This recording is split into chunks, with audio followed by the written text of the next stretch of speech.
Hello mga idol, isang mapagpalang araw po sa inyong lahat. At ito ay ating panibagong adventures ngayon. Pupunta tayo sa bundok, sa bukid ng aming tatay.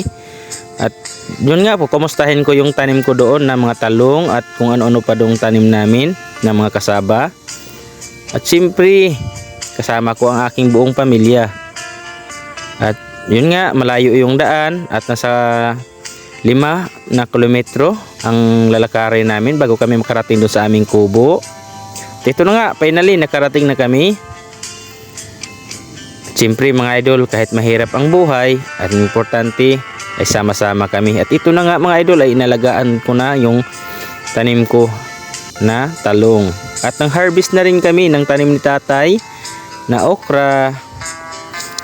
At ang sarap sa pakiramdam mga idol na kahit mahirap kayo at sama-sama ang buong pamilya. Kaya mga idol, ako po'y lubos na nagpapasalamat sa inyo dahil po sa inyong pag-share ng ating video at sa inyong suporta. At sana wag niyo pong kalimutan i-share tong video na to.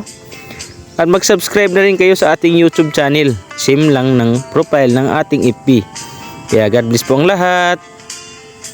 At ito po ang inaalay ko po ito sa mga taong mahilig sa mga tanawin dito sa bundok, sa bukiran namin. Kaya alam ko sa mga OFW natin na magugustuhan itong video ko na ginawa.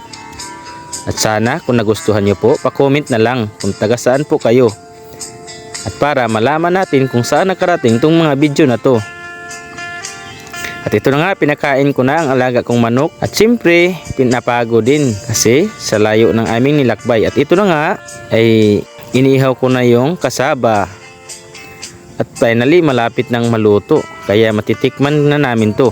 Sa hindi pa nakakain ito, masarap po ito. Pag ito ay nakain nyo, sigurado malilimutan mo ang pangalan ng jowa mo.